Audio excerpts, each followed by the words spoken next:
생산과 소비 브로그를 시작하겠습니다. 저번 시간에 2021년에 있었던 부산시장, 서울시장 보궐선거를 살펴보았죠. 선거 결과가 어떻게 됐나요? 대통령 선거 치르기 1년 전에 있었죠. 결과가 완전히 뒤집혔다는 거예요. 그래요. 결과가 완전히 뒤집힌 이유를 알아야 되는 거예요. 그 시점에 뭐 특별한 사건도 있긴 했지만 그래요. 좀 길게 보라는 거예요. 대통령 선거에서 2017년 24% 얻었다는 거예요. 그 뒤로 어떤가요? 계속 상승을 하죠. 국민의힘 지지율이 이름은 계속 바뀌었지만 지지율이 왜 상승을 했느냐? 그걸 알아야 되는 거예요. 계속 상승하잖아요. 지방자치단체 선거에서는 27%였고 국회의원 선거에서는 41%였고 2021년에는 뒤집힌다는 거예요.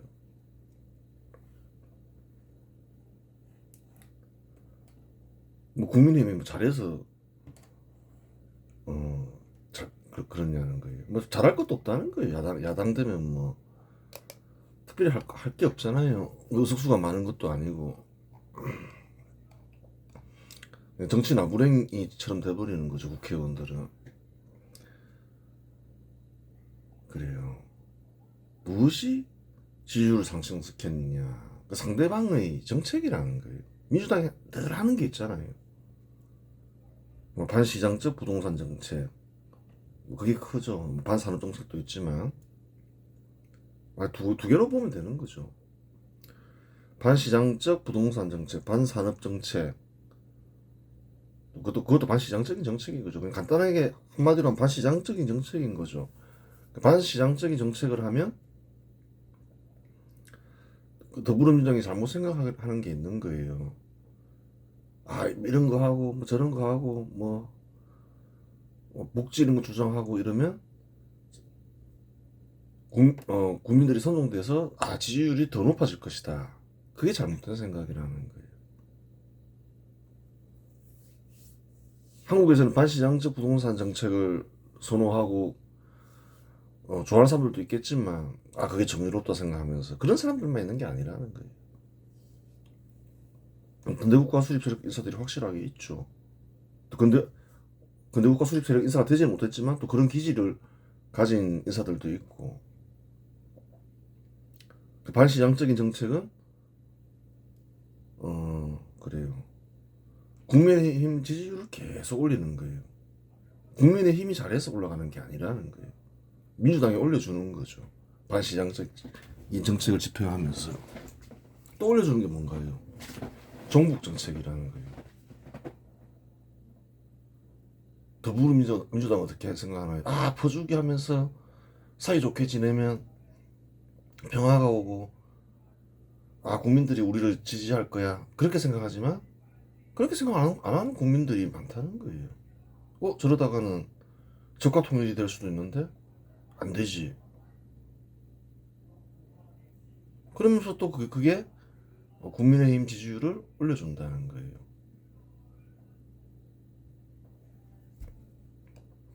그래요. 그러면서 계속 올라왔다는 거예요, 지지율이. 거의 중단 없이. 그러면서 이제 2021년에는 뒤집혔다는 거예요. 뒤집히는 과정에서 이제 성희롱 사건이 있었죠. 그러면서 이제 압승해 버린 거죠. 근데 이 압승한 걸 유지하지는 못했죠. 그때 이제 여성 지지율을 또 확고하게 이제 확보했으면 국민의힘에서는 좋았겠죠. 근데 그러지는 못했어요. 그래요. 그 다음에 이제 큰 사건이 있었죠. 검찰 개혁한다면서 검찰과 문재인 정부가 계속 충돌을 했죠. 그러면서 이제 검찰총장이었던 윤석열이 부상하죠. 그것도 한번 봐야 되겠죠. 2019년 9월 조국 일가 비리 수사가 시작되자 문재인 정부와 더불어민주당은 검찰을 적대시했다. 그랬죠. 검찰은 문재인 정부와 더불어민주당의 압박에 아랑곳하지 않고 조국 일가 비리 수사를 넘어 문재인 정부 비리까지 수사했다. 그런 일이 있었다는 거예요. 2019년 11월 26일 검찰은 유재수 감찰 무마 의혹과 관련하여 금융위원회와 부산시청 등을 압수수색했다. 그렇죠. 이는 2017년 민정수석실이 유재수의 비위 사실을 확인하고도 상부의 지시로 감찰을 중단했다는 의혹으로 당시 민정수석이었던 조국을 직접적으로 겨냥한 수사였다. 그 조국이 이제 유재수가 비리가 있는데 무마시켜줬더라. 범죄가 되는 거죠. 문재인 정부의 비리가 되는 거죠. 2019년 12월 2일 검찰은 울산시장 선거 개입 및 하명수사 의혹 수사를 위해 울산지방경찰청 등을 압수수색했다. 2018년 6월 13일 지방선거 이후로 전후로 청와대가 문 대통령의 오랜 친구인 송철호 후보를 당선시키기 위해 상대 후보에 대한 표적 수사를 지시했다는 의혹이다. 그래요. 검찰은 이 사건으로 전직 청와대 비서관들과 송철호 울산시장 등을 대거 기소하며 정권의 도덕성에 치명타를 입혔다. 당시 연루된 비서관에는 백운우, 박영철 등이 있다. 정부 비리죠, 이것도. 문재인 정부 역시 당하고만 있지 않았다. 2020년 1월 8일 법무부 장관으로 임명된 추미애는 취임 직후 이른바 검찰 학살 인사를 단행했다. 그렇게 불리는 거죠. 추미애는 검찰총장 윤석열을 반정부 인사로 규정하고 윤석열이 수족과 같았던 대검찰청 참모진 전원을 교체하고 조국 일가 및 청와대 관련 수사를 지원하던 핵심 간부들을 지방으로 자천시켰다. 이는 검찰의 수사 동력을 물리적으로 꺾어버리려는 노골적인 시도였다. 비리 수사를 못하게 막아야 되겠다 생각하고 그와 같은 인사조치를 취했던 거죠. 2020년 2월 11일 법무부는 검찰 내 직접 수사부서를 축소하는 직제 개편안을 시행했다. 문재인 정부 비리수사팀을 해체하거나 재편하여 수사를 중단시키기 위한 조치였다. 그런 일도 있었다는 거예요. 2020년 하반기 수조 원대 피해를 낸 라임 오토머스 펀드 비리 사건 수사 과정에서 여권 인사들이 연루의혹이 불거지자 갈등은 극에 달했다. 또 펀드 사기 사건이 있었죠. 정부 인사들이 연루된. 라임 사태는 국내 1위 패치 펀드라는 명성을 앞세워 고수익을 약속했지만 실제로는 부실한 해외 펀드나 전환사채 등에 투자했다. 사기극이었던 거죠. 손실이 나자 이를 감추기 위해 다른 펀드 자금을 끌어다 쓰는 폰지 사기를 벌였다. 피해액은 1조 6천억 원에 달했다. 대표이사로는 이종필, 김봉년 등이 있다. 라임의 전주 김봉년은 청와대 경제수석실 행정관에게 4,900만 원 상당의 뇌물과 유흥접대를 제공하며 금융감독원이 라임 조사를 막아달라고 청탁했다. 사기쳤으니까 두통 나겠죠. 그걸 이제 권력으로 해결하려 했다는 거예요. 또한 여당 중진 의원들에게 수천만 원의 불법 정치 자금을 건넸다는 진술이 나오며 수사는 권력 핵심부를 향해 뻗어나갔다. 그래요. 잘못된 거죠. 이런 거는 불통이 안 날 수가 없는 거죠. 손실이 나면 불통이 나잖아요.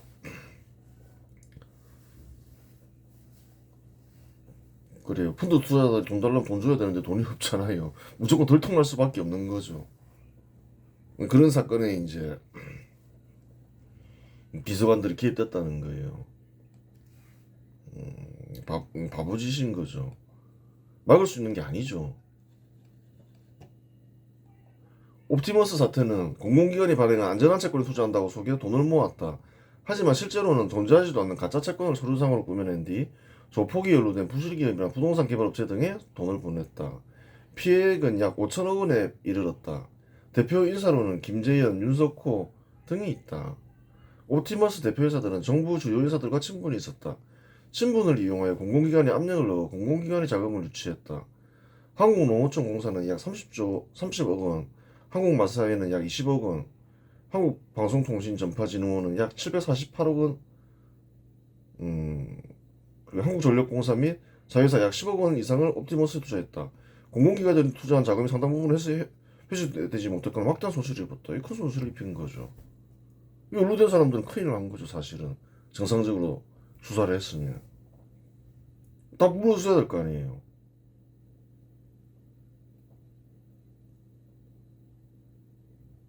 공공기관들이 스스로 판단해서 투자를 했으면 또 이제 공공기관 내부의 문제가 되지만 뭐 권력을 이용해서 만약에 공공기관이 투자하겠다, 그 손실을 입혔다. 제가 크죠.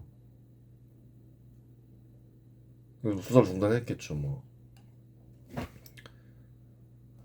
2020년 10월 19일 추미애는 검찰이 여권 인사는 강압 수사하고 야권 수사는 소홀히 했다는 명분을 내세워 수사지휘권을 발동했다. 이를 통해 윤석열을 해당 사건 수사지휘에서 완전히 배제함으로써 검찰총장의 수사 통제권을 무력화했다. 그렇죠. 굉장히 큰 사건이에요. 라임 사태 같은 경우는 글쎄요, 어떻게 되는지 알 수는 없는데 직권 남용 이어서 직권 남용은 뭐 그렇게 크지는 않잖아요. 그것도 크다고 하면 크다고 할 수도 있겠지만, 근데 이건 돈이 결부돼 있잖아요. 공권력을 동원해서 공공기관으로 하여금 돈을 투자하게 하고 막대한 손실을 입힌 사건이잖아요. 그 금액이 거의 한 1,000억이 육박하잖아요. 물어줘야 될 거 아니에요. 보통 큰 사건이 아닌 거죠.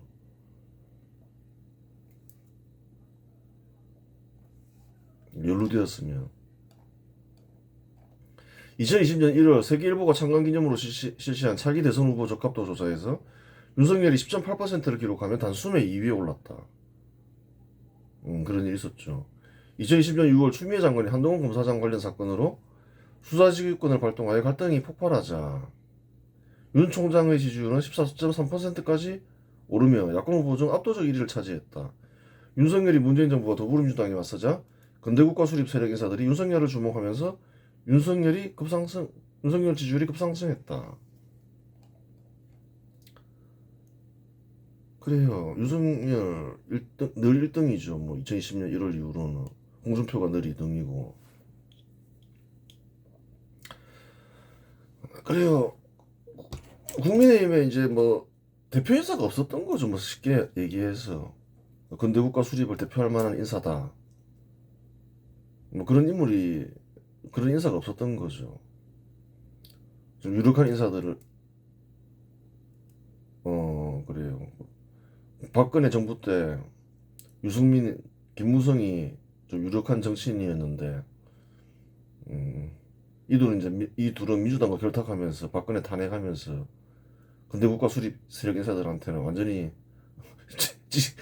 찍혔죠. 찍혀서 뭐 그냥 그래요. 탈락해버리고 뭐 그래요. 뭐 마땅히 뭐 부상하는 인사가 없었다는 거예요. 그 와중에 윤석열이 부상한 거죠. 세력의 대표이사로 부상하는데 판단되는 기준은 크게 세 가지가 있다. 국가관, 공적, 투쟁력이 판단 기준이 된다. 특별히 어느 기준이 꼭 중요하다고 볼 수는 없지만 시대마다 중시되는 기준은 다르다. 근데 사실 정당이라면 정당이 추구하는 신념과 달성하는 목표가 있잖아요. 기본적으로 사실은 국가관을 봐야 되는 거예요. 이 사람이 어떤 국가관을 가지고 있느냐, 우리 정당에 적합한 국가관을 가지고 있느냐. 국가관을 보지 않으니까 자꾸 문제가 생기는 거예요. 분란이 생기는 거죠. 2020년대에는 투쟁력이 가장 중시되는 기준이었기 때문에 윤석열이 근대국가 수립 세력 인사들 사이에 크게 부상되었다. 2020년대 초반에는 그랬죠. 뭐 지금도 뭐 그렇겠죠. 뭐 탄핵을 거친 지 얼마 안 됐으니까. 박근혜 탄핵 정국에서 새누리당 유력 정치인들이 무기력한 모습을 보였기에 투쟁력이 가장 중요한 기준으로 부상했다. 비슷한 상황에서 비슷한 일이 벌어진다는 거예요. 사람의 성향과 생각이 잘 안 바뀌니까. 탄핵 정국에서 유승민은 더불어민주당과 결탁하여 탄핵에 앞장섰으니 투쟁력은 마이너스 100점이었다. 그렇죠. 뭐 결탁했으면 마이너스 100점이 되는 거죠. 이와 유사한 인물이 최근에 또 있잖아요. 한동훈이라고. 그러니까 탄핵에 앞장서면 좋아하지 않는다는 거예요. 그걸 알 수 있는 거예요. 아무래도 그래요. 대통령 지지자가 있기 마련이고 또 그 사건이 좀 대통령이 잘못했다 생각을 해도 또 대통령 동정 여론이 있기 마련이라는 거예요. 세월이 흐르면 동정 여론이 더 많아지잖아요. 박근혜 보라는 거예요. 그렇다는 거예요. 그 사람의 생각과 성향은 잘 바뀌지 않는다.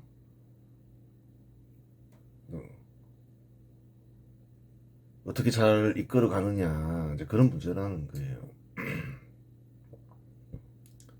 뭐 사람들이 반응은 또 뭐 미래도 뭐 다르지 않을 거다. 그렇게 되는 거예요. 홍준표, 안철수, 오세훈도 탄핵 정국에서 투쟁한 이력이 없으니 투쟁력은 빵점이다. 뭐 탄핵 정국에서 뭐 투쟁 이력이 있냐는 거예요. 뭐 투쟁력에서 좋은 점수를 못 받죠. 근데 어쨌든 간에 탄핵 정국에서는 탄핵을 막 거친 시점에서는 투쟁력을 제일 중요하게 본다는 거예요. 객관적으로 볼 때 결과가 그렇게 나와 있잖아요. 탄핵 정국에서 홍준표, 안철수, 오세훈은 투쟁한 이력이 없잖아요. 그러니까 점수가 나쁜 거죠. 홍준표, 안철수, 오세훈, 유승민의 공적이 없다고 말할 수는 없지만 딱히 국민들에게 기억나는 공적이 없으니 0점이나 마찬가지였다. 아니 뭐 근대 국가 수립에 특별히 뭐 기여한 게 있냐는 거예요. 아, 뭐 있겠죠. 있는데 뭐 기억나는 게 있냐 이 말인 거죠. 아, 저 사람은 그래 그 공적이 있지. 그래요. 뭐, 아, 근데 그 공적으로 인정받아서 대통령 된 사람이 이명박이잖아요. 뭐 서울시에서 한 일도 있고 여러 가지 뭐 교통과 관련된 것도 하고 아파트도 많이 공급하고 인정받았죠. 또 과거 이제 그 사람 이력도 인정받았던 거고. 근데 뭐 딱히 뭐 기억나는 게 없다는 거예요. 홍준표, 안철수, 오세훈, 유승민 같은 경우는 있긴 있었다 하더라도 국가 간에 있어서 홍준표는 군대 국가 수립 세력 인사로 인식되었지만 안철수, 오세훈, 유승민은 국가 간이 불분명한 인사로 인식되었다. 비교적 홍준표는 아, 저 사람은 우파 인사다 이런 인식은 있었던 거죠. 근데 안철수, 오세훈, 유승민은 뭐 딱히 뭐 우파 인사인지 좌파 인사인지 뭐 알 수 없는 인사다 뭐 그렇게 인식이 되는 거죠. 그래야 지지율 순위는 투쟁력에서 100점을 얻은 윤석열 1등, 국가원에서 좋은 평가를 받은 홍준표 2등이 된 것이다. 그래요. 그렇게 됐던 거예요. 그 시대에는 그걸 알아야 되는 거예요. 그런 시대에는 경험이잖아요. 그게 흥미롭잖아요. 어떤 시기에는 공적이 중시되고, 또 어떤 시대에는 국가관이 중시되고, 그렇다는 거예요. 어떤 때는 투쟁력이 중시되고, 근데 그런 시대에는 탄핵 정국을 거친 시기에는 투쟁력을 중시 보더라. 그렇게 되는 거예요. 아, 그래서 똑같다는 거예요. 탄핵 정국 때 누가 떴나요? 김문수가 떴잖아요. 김문수가 뭐 특별히 뭐 그때 뜬 이유는 다 알잖아요. 투쟁력, 그때도 투쟁력을 봤다는 거예요. 그런 상황에서는 투쟁력을 본다. 그래요. 또 김문수가 또 어떻게 되나요? 당대표에서 당연히 이길 줄 알았는데 탈락하잖아요. 그래요. 새로 나온 신종 배신 바이러스에 감염되자마자 탈락해버리잖아요. 투쟁력이 좋은 줄 알았는데, 그게 아니네? 그 당분간은 이제 투쟁력이 중요한 기준이 될 거라는 거예요. 아, 역사를 보니까 그렇다는 거예요. 윤석열은 여권이 추진하던 검수완박과 중대범죄수사청 설치에 대해 헌법 정신과 법치 시스템이 파괴되고 있다며 강하게 반발하며 임기를 약 4개월 남겨둔 시점 2021년 3월 4일에 전격 사퇴했다.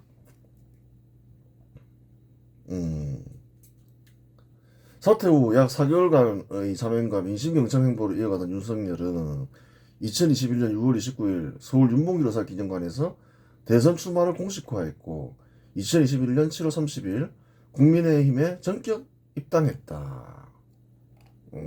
그래요. 그러면서 이제 대통령 후보가 되는 거죠. 그래요. 이번 시간에서 마치겠습니다.